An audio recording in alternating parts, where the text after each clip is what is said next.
Apareceu em nós. Amém? Glória a Deus. Glória a Deus. A palavra de hoje, ela vem acompanhada de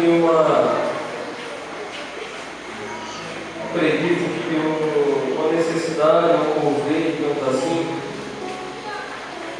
E durante essa semana, eu passei a semana pensando um pouco e pedindo ao Senhor uma palavra específica para nós.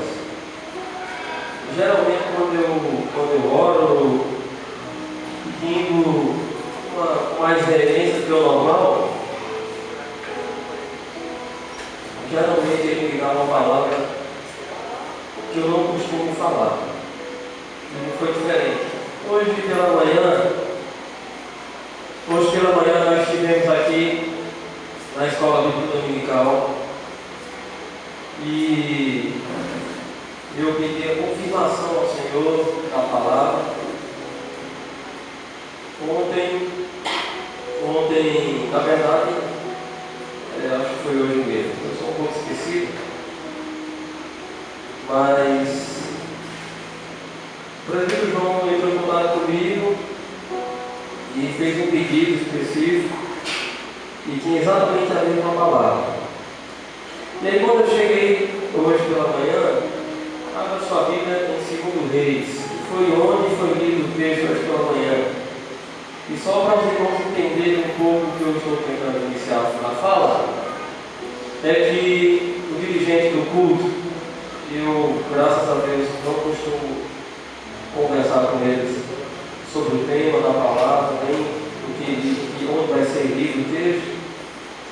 E ele começou a falar de hoje à noite, dizendo assim: então orou Ana. Foi assim que ele começou a ler hoje à noite? Os irmãos lembram?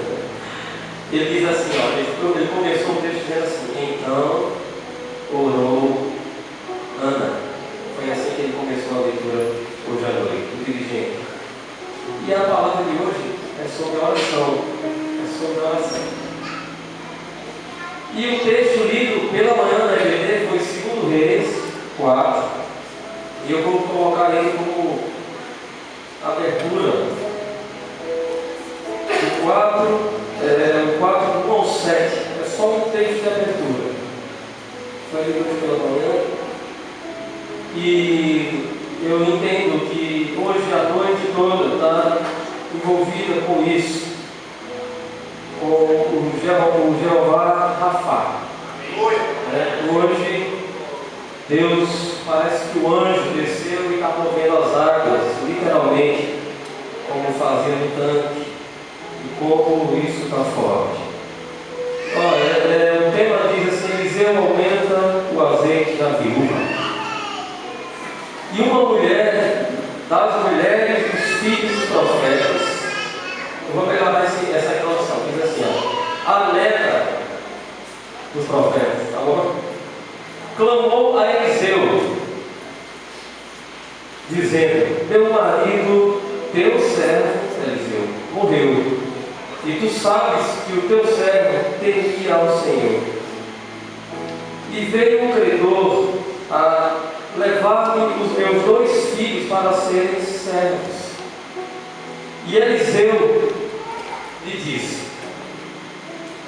que hei eu de fazer? Declara-me que é o que tens em casa. E ela disse: tua serva não tem nada em casa, senão uma botija de azeite. Então disse ele: vai, pede para ti vasos emprestados a todos os teus vizinhos, vasos vazios, não poucos, peçam muitos, vazios. Então entra e fecha a porta sobre ti e sobre os teus filhos, e deita o azeite em todos aqueles vasos, e põe à parte o que estiver cheio. Partiu, pois, dele e fechou a porta sobre si e sobre seus filhos. E eles lhe traziam os vasos, e ela os enchia. E sucedeu que, cheios que foram os vasos, disse a seu filho: traze-me ainda um vaso.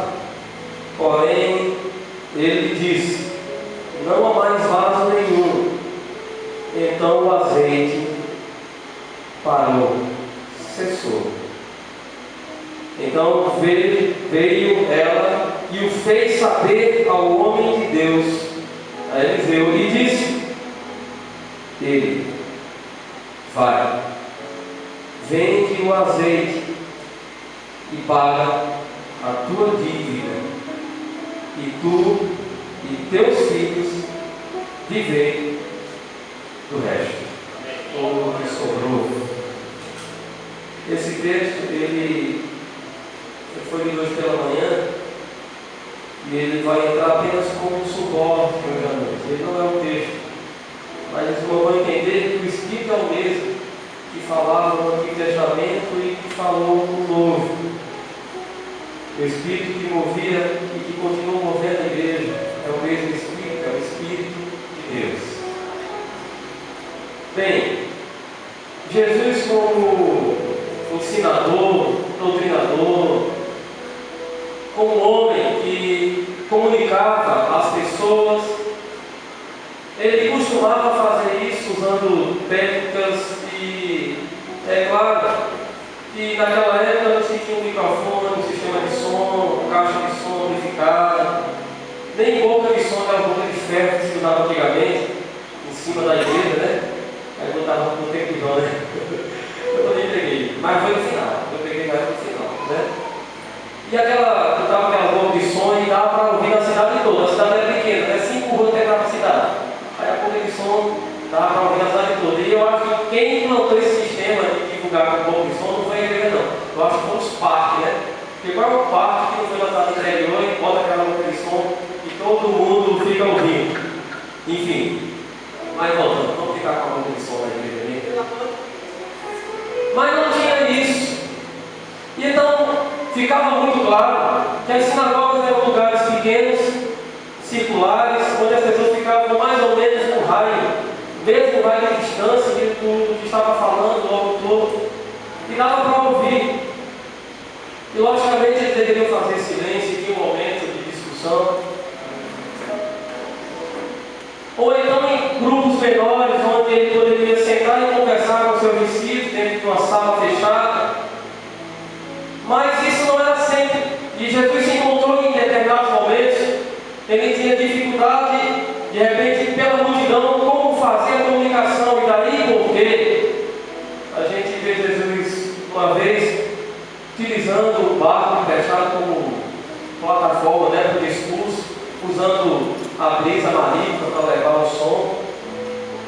Mas teve um dia em que ele decidiu fazer diferente. E nesse dia em que ele resolveu fazer diferente, interessante que foi o dia em que ele resolveu trazer a maior mensagem que ele proferiu. A maior mensagem que o Senhor Jesus Cristo proferiu, chamado Sermão do Monte, ou Sermão da Montanha, ou Sermão, como você queira dizer, da colina, se é a sua tradução. Mas de fato, dessa vez, ele sobe ao lugar alto. Por ser um monte, eu acho que tem alusão àquilo que aconteceu com Moisés, muito provavelmente. Quando o Espírito conduz Moisés ao monte, ele vem então trazendo as leis de Deus, e que até hoje está aí nos nossos corações e na humanidade, na justiça de qualquer país. Até o país mais subversivo lá, a lei que não se cumpre, o corrupto, não importa. Mas quando você vai ver, matar uma pessoa sem nenhum motivo, isso em qualquer lugar está errado. Eu espero que não cabe que isso seja errado. Mas de fato, Jesus Cristo, então, ele sobe ao monte e ele vai proferir um lindo e enorme sermão. E esse sermão, irmãos, ele é encontrado, registrado pelo menos por Mateus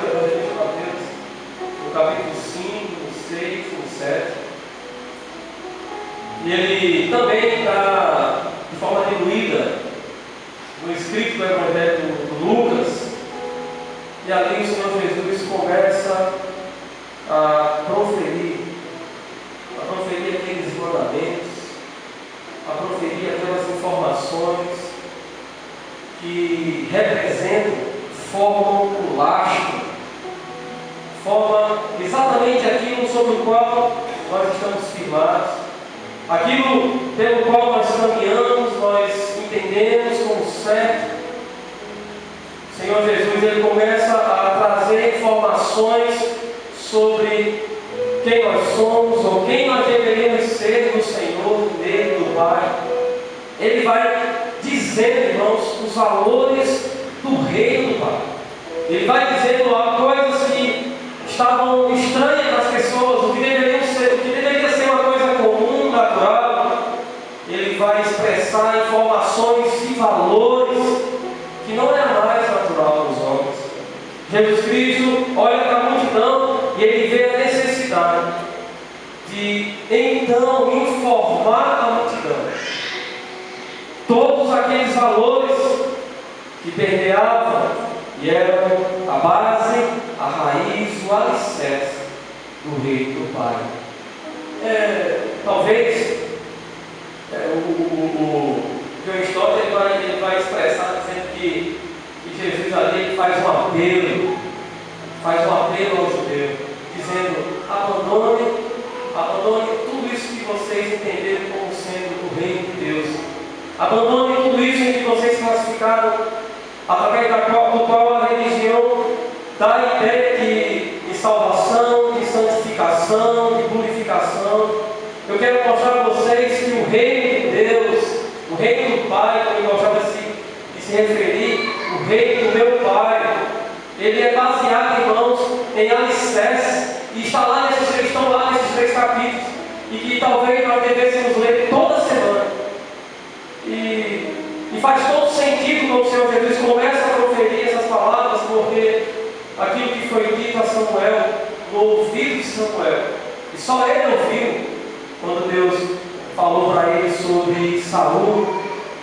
Interessante que Deus diz essa palavra a Samuel. Ele diz assim, eu gosto de citar Samuel, porque a palavra de Deus diz que Samuel foi um homem que ele ouvia Deus audivelmente. Muito interessante essa expressão. E aí Samuel ouviu Deus dizer assim: olha, Samuel, não atente, ou seja, não olhe, não fique focado na beleza de Saul. Olha, Samuel, não fique maravilhado com a altura de Saul, com a sua estatura, porque eu, o Senhor, o reprovei. Eu sou Deus que não vejo como os homens, que olha através dos olhos. Eu sou Deus que olha e sonda o coração. E essa informação faz sentido no Sermão do Monte, porque no Sermão do Monte esses valores são todos resgatados. Aquilo que era perdido, aquilo que agora tinha passado para as vestimentas, Jesus agora tenta retomar de novo o coração. Aquilo que na religião, as indumentárias e todo aquele ouro e tudo aquilo que ficava do lado de fora, aquilo que os olhos viam, aquilo que era importante para os homens, Jesus agora estava retomando para dentro, dizendo: olha, o coração é que é sondado, é o coração do homem que é visto. E o discurso teve que ser grande, porque tinha muita coisa para se restaurar, tinha muita coisa para se restabelecer. O homem, o ser humano, tinha perdido muito dos valores eternos, os valores invisíveis de Deus. E ele retoma, o Senhor Jesus, ele traz a lembrança daquilo que é importante para nós, ou pelo menos aquilo que deveria ser importante para nós porque é importante para Deus.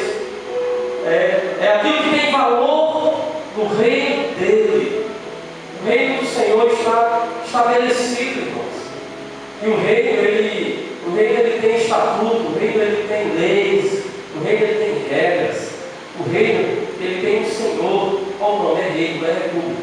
O reino tem um Senhor, e tem os súditos, e os súditos seguem aquilo que o rei manda. E ele está lá falando o que é importante para ele. Interessante, irmãos, porque aquilo que é importante para Deus é bom para nós. Graças a Deus. Graças a Deus que aquilo que é importante para o reino de Deus só traz o nosso bem, só favorece a nós. É porque às vezes a gente não quer seguir, mas só nos favorece. Todos os benefícios do reino, ou desculpe, todas as vontades do reino, só são benefícios. Só são coisas que nos trazem alegria, satisfação, cura, salvação. Mas Jesus, ele resgata ali no texto, e eu fico imaginando como é que os judeus ficavam olhando para aquele rapaz, mais ou menos, aproximadamente 10 anos mais novo que eu. Eles olhando para Jesus, proferindo aquelas palavras, e aquelas palavras indo de encontro àquilo que eles passaram a valorizar, aquilo que para eles era importante, estava perdendo força. Cada frase que Jesus falava, menos força tinha aquilo que eles estavam se apegando, aquilo que era tão valoroso que eles estavam se apegando, estava se diluindo nas suas mãos, e quanto mais aquele rapaz falava, mais os valores deles, dos judeus, se dissipavam, e eles ficavam sem mais nada nas mãos para valorizar, e só tinham o coração para sondar. E aí, deve ter sido, para a gente hoje, o Sermão do Monte é maravilhoso, mas eu tenho certeza que para um judeu que estava naquele dia, na presença do Senhor ouvindo, deve ter sido muito constrangedor ouvir aquelas palavras do Senhor. Nós tivemos, acho que foi ano retrasado, os líderes aí que devem me ajudar, nós tivemos o privilégio de trabalhar um pouco mais pormenorizado no Sermão do Monte, nos TJs, foi um ano retrasado, não foi? Passado, só foi no início do ano, né? Ok, foi isso? E aí a gente utilizou aquele livro. O tema não poderia ser mais sugestivo do que ser é o bastante, né? Ser é o bastante. O livro do pastor Carlos Queiroz. E ele foi trabalhar, né, nos TJs, pelos líderes, e com certeza foram momentos, e eu digo isso não porque eu estava lá, mas porque os líderes compartilhavam comigo e tocavam profundamente eles mesmos. Eu não sei se eles falaram isso para vocês, no exterior, mas eles falavam comigo, dizendo assim, rapaz, muito profundo. Tem mexido mesmo com a gente durante a semana. Tem sido muito forte. E a gente trabalhou sobre o Sermão do Monte, e assim, tenho certeza que vocês viram que tem muitos assuntos que não deu para ver tudo, né? Não deu para ver tudo, tenho certeza. E aquilo que foi visto não foi visto tão aprofundado como os assuntos são. Mas eu quero chamar a atenção dos irmãos hoje para somente um ponto.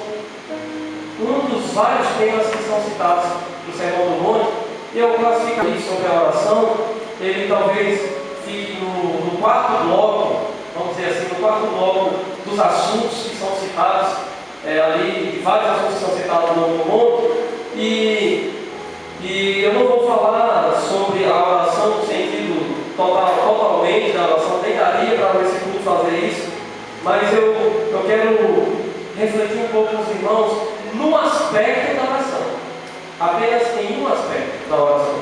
Abra sua Bíblia, e agora o texto da palavra de hoje, Mateus capítulo 6. Aí você já está entendendo, né? Se o Sermão do Monte foi Mateus 5, 6 e 7, ele está pegando mais ou menos o meio do sermão. Mais ou menos. Mateus 6, do 5 ao início do 9. Amém? Mateus. Olha que interessante que esse texto, o local não é o mesmo, mas a atitude é a mesma. Olha o que o Espírito falou aqui através do Senhor. E faça aí a ligação com o texto que foi lido no começo, lá em 5 Reis.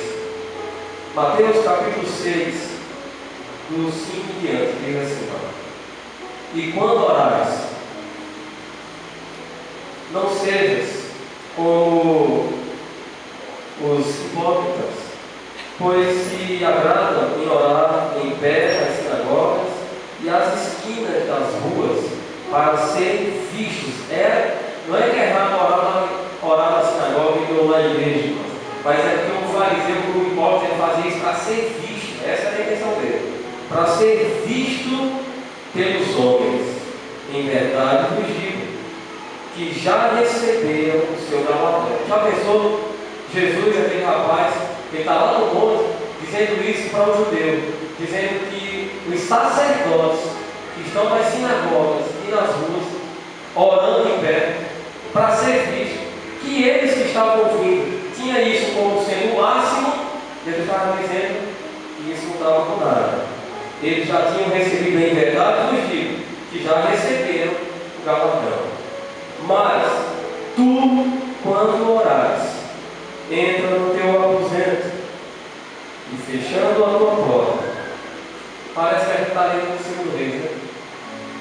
Ora ao teu pai que está em secreto, e teu pai que vê secretamente te recompensará. E orando, não useis de repetições tolas ou vãs repetições, como os gentios que pensam que por muito repetirem serão ouvidos. Não vos assemelheis, pois, a eles, porque vosso Pai sabe o que vos é necessário antes de vós o pedirdes, melhorando, antes de vocês pedirem a Ele. Portanto, vós orareis assim. Amém? Nesses últimos dias, inclusive até o pregador, não sei qual foi o que postou, ele comentou sobre isso. Nunca se falou tanto, ou talvez o azar tenha trazido isso à tona, mas nunca se falou tanto de oração, nunca se comentou tanto sobre oração. Parece que muita gente orando em muitos lugares, muitas igrejas unidas, reunidas para orar. Parece que está tendo mesmo um mover de oração enorme, de oração, de intercessão, congressos disso, e de fato, eu aceitei Jesus com 12 anos, mas eu já nasci numa família cristã. E assim, eu nunca ouvi falar tanto de oração. Olha que eu ia para lá domingo, de 5 horas da manhã, quando eu tinha 5 anos. Mas assim, parece que estão falando mais sobre isso. Há dois aspectos que talvez possam ser lembrados nesse momento,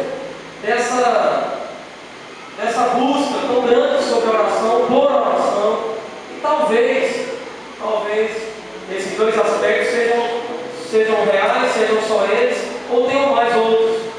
Mas eu quero comentar apenas esses dois e me ater somente a um. É possível que essa busca, essa necessidade tão grande sobre a oração, e tantos pedidos de oração, seja um reflexo de muitas necessidades de oração.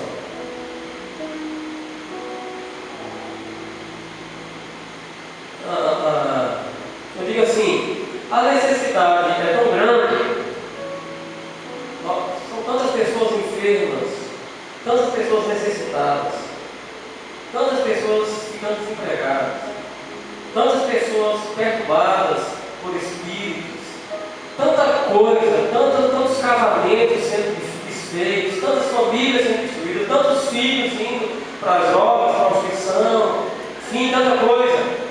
Talvez, devido ao aumento da necessidade, tenha provocado essa necessidade de se pedir tanta oração.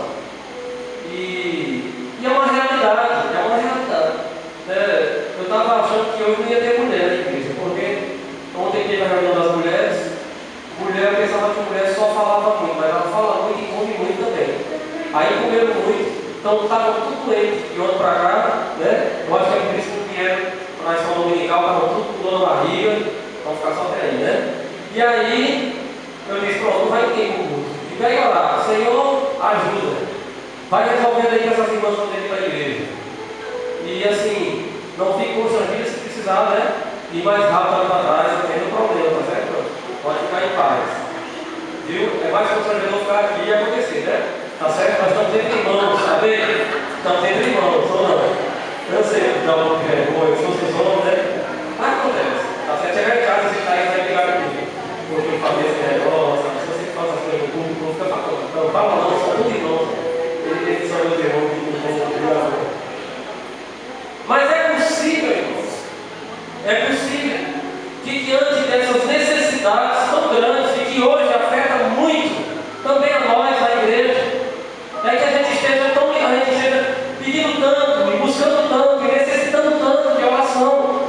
É uma realidade. É uma realidade. Olha, eu estou dizendo isso, não é para os irmãos pararem de pedir oração lá no grupo da igreja, não. Mas 70 ou 80% das falas do grupo é pedir oração mesmo. Nós estamos necessitados, porque infelizmente está acontecendo. Os males estão nos sobrevindo. E nós estamos precisando de oração. E estamos orando. Deus está resolvendo. E outras coisas estão acontecendo. A gente ora e resolve, ora e resolve, e assim vai. Isso é uma realidade. Mas eu queria falar, não me ater sobre somente esse aspecto. Porque esse aspecto está no texto aqui, o que Jesus estava falando, que essa onisciência de Deus é algo, se a gente parasse hoje apenas para falar sobre isso, é muito constrangedor. Mas Jesus vai falar aqui que antes que a gente fale, ele já sabe. Coisa interessante. Coisa interessante. Então eu queria ir até esse ponto, eu queria abrir um outro ponto sobre relacionamento. Quando Jesus fala isso aqui, eu sou levado para o texto de 2 Reis, cabeça algo chamado relacionamento. Relacionamento. Fica essa expressão relacionamento parece que ela é uma fugida, mas de fato, irmãos, vamos seguir o texto e a gente vai tentar observar o que é que está acontecendo nesses dois textos, o que é que está acontecendo em 2 Reis e o que é que está acontecendo em Mateus 6. Por que o Espírito de Deus está dando essa dica? Por que ele está falando, está mostrando esse processo? O que o Espírito está falando com isso? Afinal de contas, onde é que ele quer chegar? O filme Quarto de Guerra, né? O filme Quarto de Guerra, um filme maravilhoso. Quem não assistiu, assista. Não compre pirata não, tá certo? Tem que assistir. Se você não tiver ninguém para assistir, me diga que eu compro o filme todinho. Aí o que acontece? Mas só um detalhe, só um detalhe, não vou botar o final não. Vou botar o final não, porque toda a igreja toda reunida, orando, e vou botar assim. Aí o que acontece? A irmã lá tem você percebe que tem duas personagens, assim fala, né? Duas personagens lá. E são duas mulheres. Uma viúva e uma mulher que era melhor que essa viúva, mas não estava viúva ainda não. O marido estava pensando em outras coisas, querendo se separar, vai pular. E de fato, nesse filme, você olha para essas duas pessoas, e quando você olha para a mulher mais nova que tinha o marido, você percebe uma mulher necessitada. Uma mulher necessitada. Uma mulher que precisava de ajuda urgente, que o marido estava com dificuldade, que não tinha mais comunhão no lar, que não tinha mais respeito, que não tinha mais, a família não estava mais unida, eles não se comunicavam mais, ela estava para o lado, ela estava para o outro, ele já no trabalho, tanto ele como ela estavam tendo problemas, mas ele parecia que seguia mais, e de fato, aquela mulher, se você olhar para ela e for relacionar ela à oração, ela entra na necessidade. Ela se refere ao flanco da necessidade. Lá,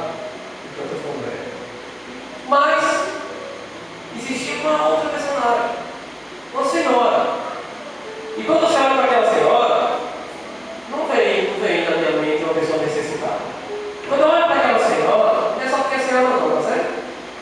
pessoal não achar que oração é só, né? Vamos lá. Então o que acontece? Quando eu olho para aquela senhora, eu não vejo uma mulher necessitada, não. Eu vejo uma mulher que tem relacionamento com Deus. É diferente. Não que ela não tivesse necessidade, entende? Ela também tinha necessidade dela. Mas quando você olha para ela no filme, não aparenta uma mulher necessitada, aparenta uma mulher que tem relacionamento com Deus. E por isso, as necessidades dela eram supridas. E é nisso que eu quero ater mais um pouco hoje à noite na nossa fala. Lembrando que diante de muitas necessidades, diante de enormes necessidades, há algo maior, mais poderoso, chamado relacionamento. Os irmãos se acostumam, essa sala aí é para isso mesmo, sabe? As crianças são menorzinhas. É assim, eles passam o tempo lá, aí eles abusam e saem. Aí vem para a mãe, para o tempinho, vai explicar essa sala, né? Por isso que ela era aí. Aí lá de dentro, o menino não vem mais, porque eles estão lá achando ótimo, saem perto dos pais, né? Pronto, eles vão lá dentro. Essa sala é para isso mesmo, passa o tempo lá dentro, aí quando se lembra que não está perto da mãe do pai, chora, vem gritando, não estão dando menino, não, é porque assim tem, aí eles vêm, passa o tempo, depois daqui a pouco ela quer voltar para lá. É assim, amém? Está todo mundo em paz aí? Tá, João? Não se assuste não, porque cada um sai lá dentro gritando. Diante de uma lista enorme de necessitados, ou de necessidades, o relacionamento com Deus ele é maior e ele supre todas elas.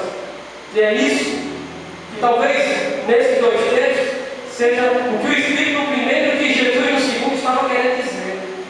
Ele não focou na necessidade, ele até quase que desdenhou. Ele disse assim: olha, antes que você peça, ele já sabe. Ele quase desdenhou da necessidade, né? Quase. Mas ele chama a nossa atenção para uma atitude, que essa atitude ela só acontece diante de um relacionamento. E relacionamento ele requer credibilidade, ou seja, você precisa acreditar na pessoa em quem você vai se relacionar.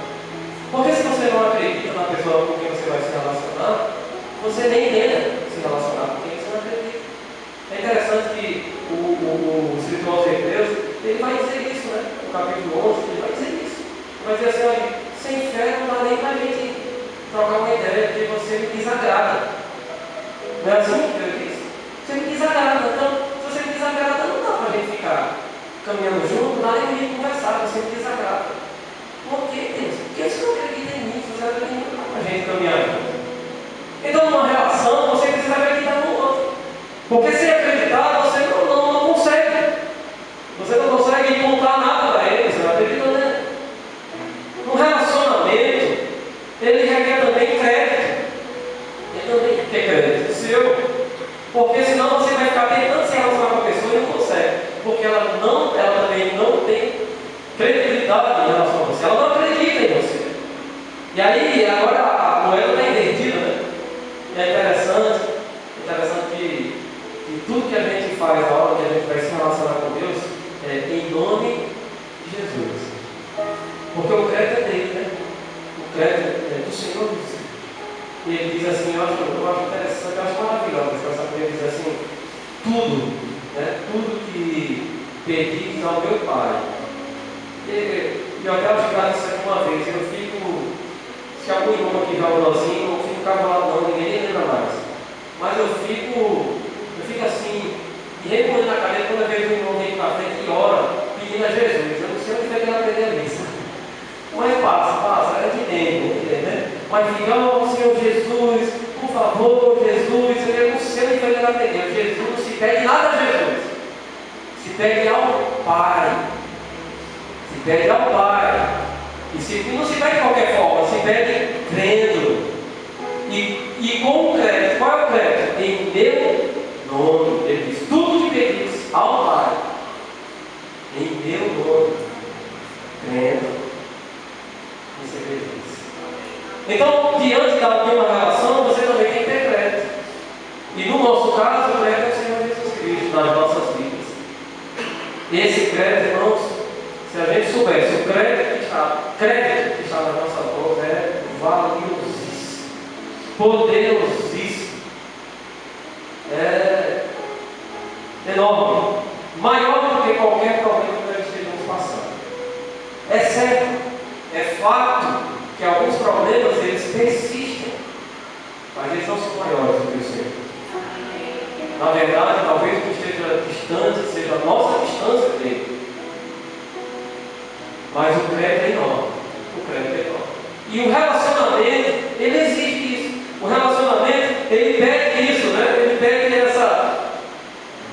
esses créditos um do outro. E não somente isso. Ele também, o relacionamento, ele tem nessa tentativa o bem do outro. Olha que interessante. Quando a gente tenta se relacionar com alguém, se nesse se relacionar com alguém para tirar proveito desse alguém, nós não estamos nos relacionando.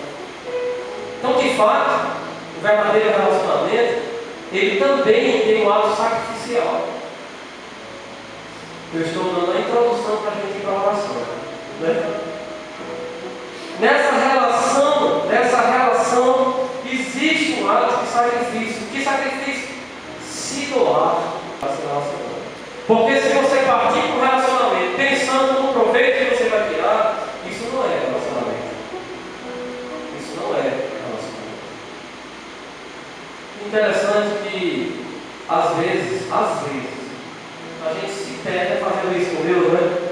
A gente se pega só tendo relações, ou seja, só tendo uma fala, uma conversa com Ele, exatamente nos momentos de necessidade. É como se a nossa relação com Deus fosse exatamente uma relação, para aquele nome que tem biologia, que só se aproveita e só o parasita, né? Esse nome aí. Dá a impressão, quando a gente está numa boa, aí está normalmente, né? Numa boa, e diz assim: olha, Deus, dá um tempo aí, né? Dá umas férias aí para mim, só para eu ficar um pouco mais light, né? Um pouco mais light, um pouco mais humano, né? Espiritual demais, tá? Estou bem, estou com dinheiro, com saúde, deixa eu fazer aqui algumas coisas. Aí quando o problema surge, aí a gente faz o quê? Opa! Deus, onde é que você está? Parece assim. Vem. Estou precisando de urgência. Às vezes a gente se pega fazendo isso. Numa relação onde a gente quer obter favores. Não é errado você pedir ao Senhor. Porque se fosse errado, não estaria na Bíblia. É certo pedir ao Senhor. Inclusive, crendo e em nome do Senhor Jesus Cristo. O problema é quando o nosso relacionamento com o Senhor fica restrito somente a esses momentos. E aí sim, o relacionamento fica, digamos assim, defeituoso, com problemas. E não é bem isso que o Senhor gostaria.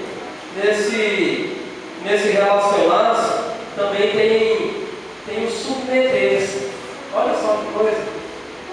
Ora, se numa relação tem também o submeter-se. Por que eu estou falando de relacionamento? Porque para orar você tem que se relacionar com o Senhor. E aí no relacionamento também o submeter-se. Você não consegue se relacionar com ninguém sem você se submeter a essa pessoa. Aí você diz assim: não, pastor, eu sei que o senhor estava indo até mais ou menos, mas agora tem uma raiva, né? Porque lá no trabalho eu sou o chefe, eu me relaciono com todo mundo, eu só chego mandando e gritando. Você pensa que se relaciona. Porque na verdade, quem se relaciona com todo mundo, você sabe quem é? É Dona Maria da Copa. Ela se relaciona com todo mundo. Com todo mundo. E não é porque ela é da Copa, não. É porque ela entendeu que nas relações se relaciona se submetendo. É por isso que a gente vai falar, né? Que a gente deve ter os outros o quê? A nós. Então, quando eu vou me relacionar com o outro, imediatamente ele já fica o quê? Meu superior. Olha só que interessante. Ó, se isso acontece entre nós e a gente com Deus, aí superior, superior, superior, superior, uma coisa para cima, infinitamente superior. Então significa que nesse relacionar-se com Deus é uma relação de extrema submissão. Extrema. Onde você tem que chegar já se agachando. Está entendendo? Já chegar Senhor pelo Senhor, né? Senhor pelo Senhor, já vai se agachando, chorando e dizendo: me acude, me ajude. Preciso do Senhor. Porque se na relação, se em qualquer relação, ela exige a submissão sua em relação a quem você está tentando se relacionar, imagine se com quem você está tentando se relacionar é o Deus Todo-Poderoso, dono do universo, Criador de todas as coisas. Então é algo completamente diferente, talvez, de como a gente tem chegado nesse dia. Mas o texto ele vai expressar algo que eu achei interessante, que é assim: o que falar é diferente do como falar. Porque assim, o que falar expressa e traz à tona as necessidades. Você quer alguma coisa dizer assim: eu vou falar o quê? Você está se referindo ao quê? Você está se referindo àquilo, às necessidades que vão ser apresentadas. Então, o que falar está relacionado às necessidades, aquilo que você quer apresentar. Mas o como falar está ligado a exatamente o relacionamento. Como eu vou falar? Tem gente que diz assim, quem está na minha oração, aí você quer constranger uma pessoa para ouvir mais uma oração, é assim: aquele que está de cabeça baixa para ninguém dizer aí, olha, né, que vai orar no final, tem que fazer aqueles ciclos, vamos orar, né? Aí a gente fica pensando assim: não, vai pedir para quem é dirigente, né, o pastor pode chegar e peraí, ele tem que orar, né? Assim. Aí aquele irmão menorzinho está por ali, já, o mais novo já sabe, não vamos mandar orar. Aí Catarina só se dá mal nas orações, quem tem que mandar orar, né? Catarina vem com a oração do manhã, diga aí, vamos orar para finalizar o culto matutino. Está aqui um bocado de velho, cheio de frases, sabe, de efeito de Deus, serve para nada. Aí dá, vamos orar para finalizar o culto matutino. Aí Catarina tem certeza que ninguém manda orar. Aí assim: Catarina, você que vai orar. Porque não existe isso. Tem idade de orar. Mas de fato, quando a pessoa é convocada para orar, ela diz assim: mas eu vou dizer o quê? Na verdade, o que ela queria dizer assim: como eu vou falar? Como eu vou fazer? Como é que se procede diante de Deus? Como é que se faz isso? E aí, eu botei alguns pontos aqui e vamos lá, graças a Deus. Olha lá, diz assim: o texto, eu vou pegar o texto para a gente seguir e não esqueçam o primeiro, porque o primeiro está atrelado no mesmo formato, mas eu quero me ater ao Sermão do Monte. Fala do Senhor Jesus Cristo no capítulo 6, especificamente sobre oração, focando no relacionamento. E ele vai dizer assim, ó: entra no quarto. Não é interessante isso? E eu estava refletindo sobre esse entrar no quarto, e é um lugar de confiança. É um lugar de confiança. No quarto, você. É interessante quando uma pessoa vai visitar a gente, aí você diz assim: oi, meu irmão, tudo bom? Você não é muito comum, não é muito normal, não é do seu convívio, é só aqui na igreja, não. Mas normalmente está com você aí na sua casa, aí chega na sua casa, diz assim: oi, meu irmão, tudo bom? Glória a Deus, aleluia. Sente aí, quando você está no sofá, já faz, né? Sente aí, ó, sente aí, fique à vontade, vai, fique à vontade, né? Só falta botar o gelo do camarada. Aí a pessoa, se você faz assim, ó: oi, meu irmão, tudo bom? Sente aí, fique à vontade. Você à vontade, acabou de começar o curso. Não, calma. Eu disse à vontade, mas nem tanto, né? Agora, esse à vontade é assim: fica aí, você está na sala, né? Percebe que esse fica à vontade não é bem assim, né? Fica à vontade, agora eu acabo os pés no sofá e relaxar. É assim?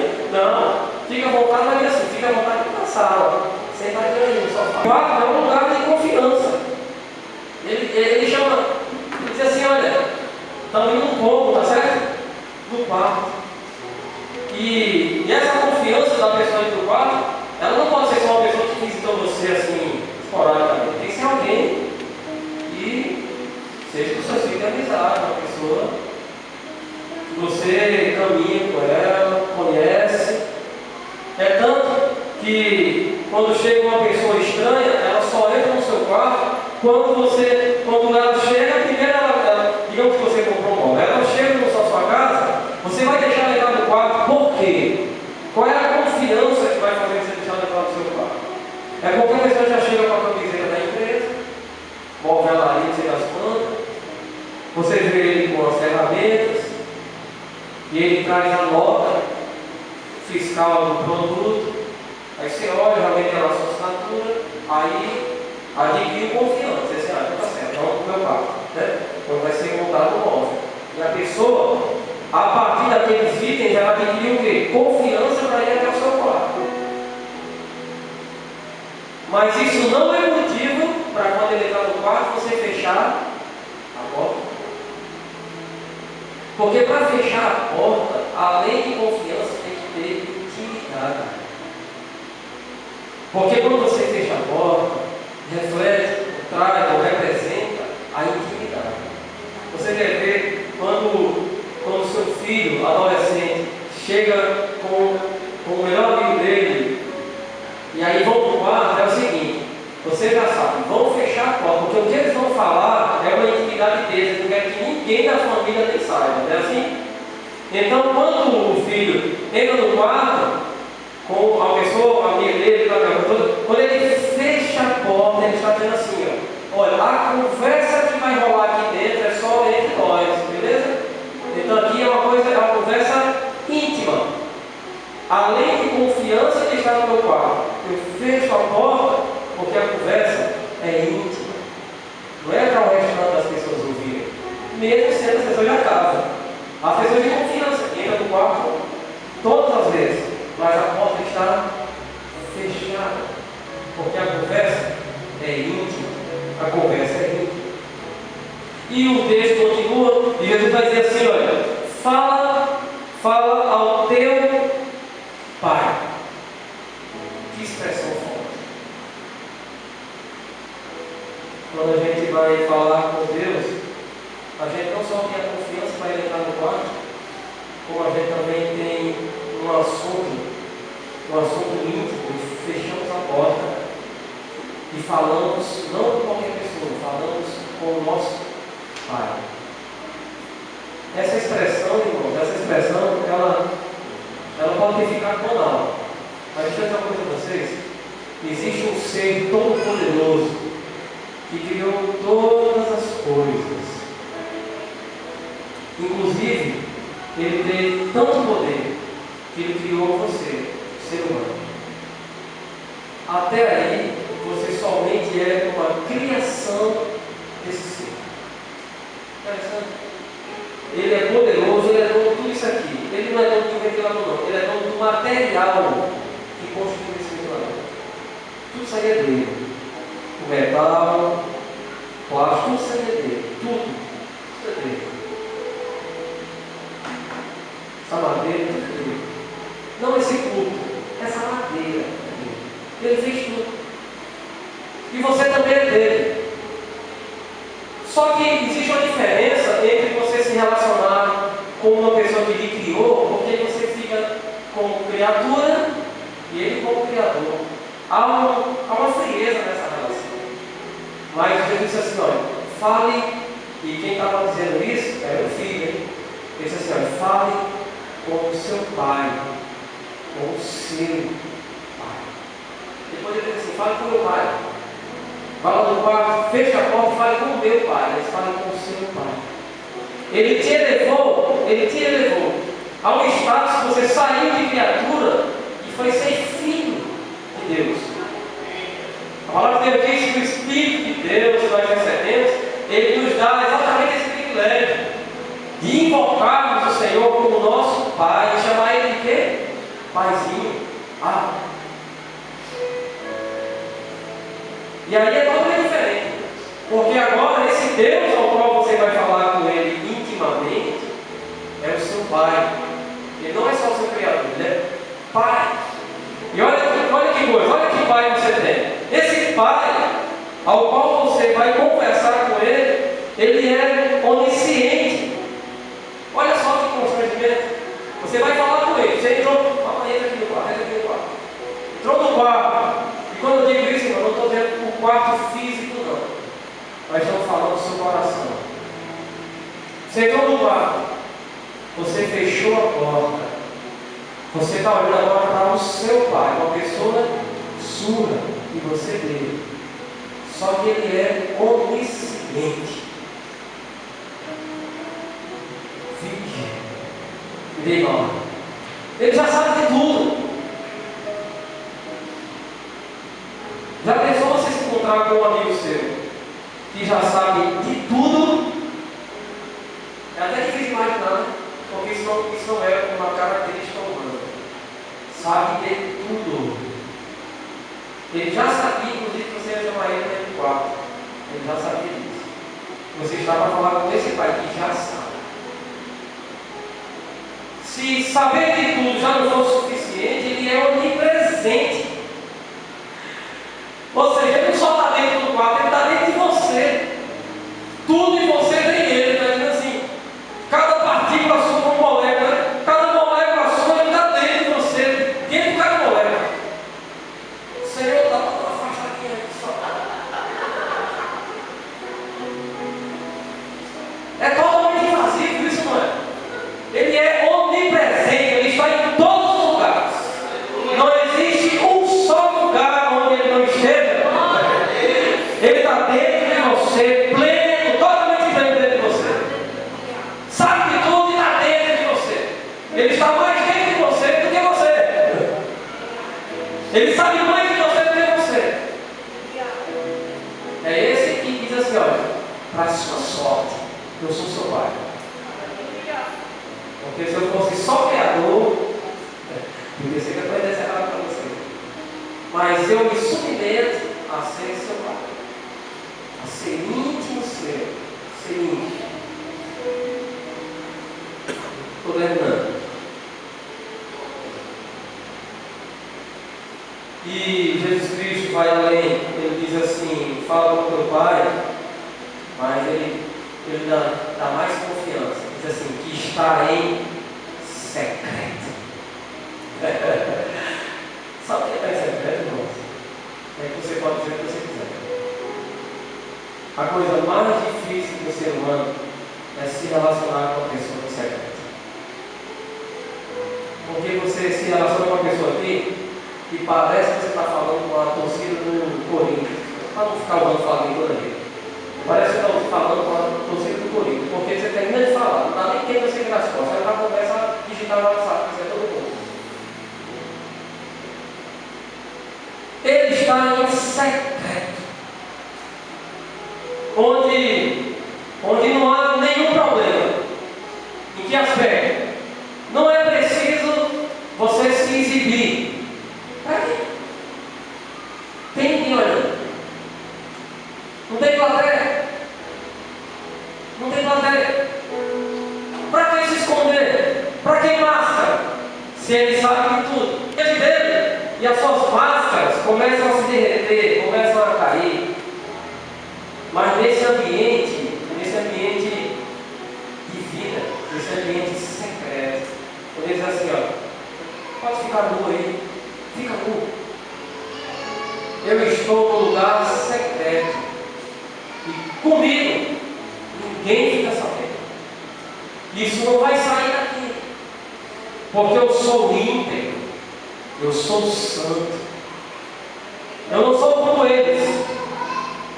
Eu sou um Pai que te escuta em secreto. Seja quem você é, porque eu já sei quem você é, mas seja. Aí você diz assim, mas por quê? Por que tudo isso? Para que fazer isso? Se ele já sabe, se ele não só sabe como está, por que ele tem que fazer esse corpo todo? Para que todo esse ritual? irmão, Deus quer que você abra o seu coração. Ele não quer invadir o seu coração. Então, por isso que quando você chega nesse lugar em secreto, você começa a falar, gente, traz isso, essa realidade. Você mostra ao seu pai em secreto, por isso que é em secreto também. Você mostra ele assim, eu sou isso aqui, ó. Eu falo aqui, ele vem mais para ficar mais parecido comigo mesmo.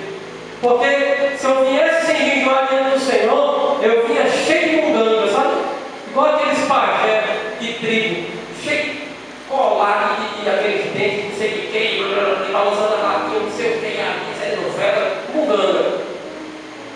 Mas eu vim em jejum, mostrando que eu sou isso aqui, ó, fraco, fragilizado, Senhor. Estou abrindo seu coração porque eu estou para o Senhor. Se o Senhor não me ajudar, não tem ninguém que possa fazer nada por mim. É assim que eu chego diante do Senhor, fragilizado, fraco, sem forças. Somente uma coisa, com a fé. Porque nessa relação, o Senhor é quem pode resolver todas as coisas. Eu encerro, irmãos, com uma frase que foi dita hoje pela manhã na igreja. Eu achei fantástico, achei muito interessante, muito interessante. E diante desse Deus que nos chama em secreto, para o quarto, fechar a porta, falar com o Pai, ambiente de confiança, segurança, e com um ser que é tão íntegro que diz assim: nós estamos em secreto, ninguém vai saber. E a frase foi que quando se faz isso, e foi isso que o profeta disse àquela mulher, foi? Ele disse: olha, vá para sua casa, feche a porta, chame seus filhos, vai acontecer um milagre. E a frase foi: com esse Deus que nos diz como fazer, é aquele Deus que pega uma viúva, é o Deus que pega uma viúva devendo a Deus e o mundo, com os filhos, usando os filhos para poder pagar a dívida. Ele pega essa mulher destruída e devendo, e sem um tostão para pagar. Ele transforma essa mulher numa empresária de sucesso. Ele diz assim: olha, pega esse azeite que está sobrando agora e vai vender esse azeite, mulher. Porque você vai conseguir pagar todas as suas contas e ainda vai vender o restante. Quem faz isso? O empresário. O empresário, ele tem produto para vender, e quando vende, tem dinheiro e vai embora. Então ele transformou uma realidade de dívida, de falência, de destruição total, filhos perdidos, não tem como pagar. E ele transformou ela numa empresária de sucesso. Eu estou dizendo que essa palavra empresária de sucesso, eu não fico incomodado, não. Eu quero dizer assim: ele transformou uma mulher solução para ela e para os filhos, para quem tivesse em pé, para todos que tivessem em pé, sobrando, sobrando. Esse é o Deus que transforma a realidade. Vamos ficar em pé? Fique em pé. Nós tivemos uma oração aqui e nós pedimos que os irmãos pensassem em alguém. Que os irmãos pensaram, quando os irmãos pensaram mesmo? E os testemunhos estão chegando. Coisa maravilhosa. Que Deus maravilhoso. Mas hoje eu não quero que você pense em alguém, não. Eu quero que você pense em você. Só se você estiver totalmente são, aí você intercede por nós que estamos juntos. Se você não tiver nenhum problema, isso não é um problema para você. Tá certo? Significa que você pode interceder por quem está com problema. Mas feche seus olhos. Eu quero que você pense no seu problema.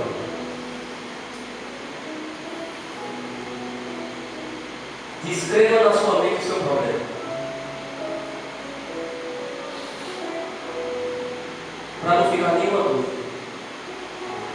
Enfrente o seu problema de frente. Diga para você mesmo: eu tenho isso, é desse jeito.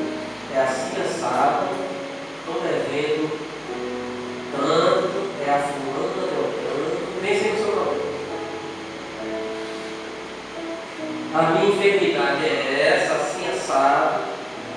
Os médicos diagnosticaram exatamente assim. Pense exatamente